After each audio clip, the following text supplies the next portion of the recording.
പത്തനംതിട്ട തണ്ണിത്തോട് വനമേഖലയിൽ CITU കൊടിമരം സ്ഥാപിച്ചതുമായി ബന്ധപ്പെട്ട തർക്കത്തിൽ വെട്ടിലായി നാട്ടുകാരും. പരിസര പ്രദേശങ്ങളിലെ മുഴുവൻ ദിശാ ബോർഡുകൾ അടക്കം നീക്കം ചെയ്യാൻ നോട്ടീസ് നൽകിയിരിക്കുകയാണ് വനം വകുപ്പ്.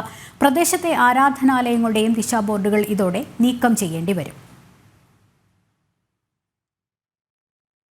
അടവി കുട്ടവഞ്ചി സവാരി കേന്ദ്രത്തിന് സമീപം കൊടിമര നിരോധിത വനമേഖലയിൽ CITU സ്ഥാപിച്ച കൊടിമരം ഇപ്പോൾ നാട്ടുകാർക്കാകെ തലവേദനയാവുകയാണ്.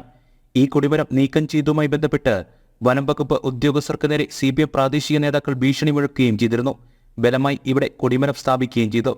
ഇതോടെ നിരോധിത മേഖലയിലെ കൊടിമര പ്രശ്നം കൂടുതൽ വിവാദമായി. ഇപ്പോൾ പ്രദേശത്തെ മുഴുവൻ കൊടിമരങ്ങളും ദിശാബോർഡുകളും അടക്കം നീക്കം ചെയ്യിപ്പിക്കുന്നതിനുള്ള നടപടികളുമായി മുന്നോട്ട് പോകുകയാണ് വനം വകുപ്പ് ഉദ്യോഗസ്ഥർ.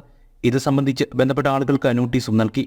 ഇതോടെ പ്രദേശത്തെ ആരാധനാലയങ്ങളുടെയും ദിശാബോർഡുകൾ നീക്കം ചെയ്യേണ്ടി വരും.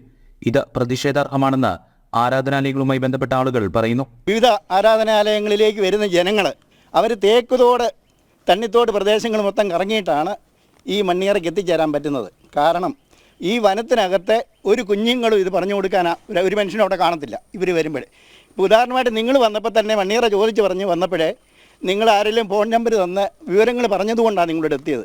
ഒരു ദിശാബോർഡ് അവിടെ ഇല്ലാത്ത ഒരു സാഹചര്യം. ആരാധനാലയങ്ങളുടെ ദിശാബോർഡുകൾ നീക്കം ചെയ്യണമെന്ന തീരുമാനം പിൻവലിക്കണമെന്നാണ് നാട്ടുകാരുടെയും ആവശ്യം. 40 വർഷത്തിലേറെയായി സ്ഥാപിച്ച ഒരു ബോർഡാണ് അവിടെ സ്ഥാപിച്ചിട്ടുള്ളത്.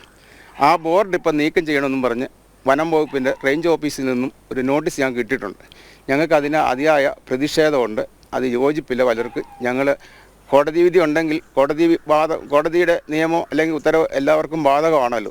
ഞങ്ങൾ നിഷേധിക്കുന്നില്ല. പക്ഷെങ്കിൽ ഈ ബോർഡ് മാറ്റുന്നത് ഞങ്ങൾക്ക് ശക്തമായ പ്രതിഷേധമുണ്ട്. ദിശാ ബോർഡുകളടക്കം നീക്കം ചെയ്യേണ്ട നടപടിക്കെതിരെ പ്രതിഷേധം കടുപ്പിക്കാനാണ് നാട്ടുകാരുടെ തീരുമാനം. ഈ നടപടിയോടെ CPM വനം വകുപ്പ് തർക്കങ്ങൾ മറ്റൊരു തലത്തിലേക്കും എത്തുകയാണ്. ജനം, പത്തനംതിട്ട.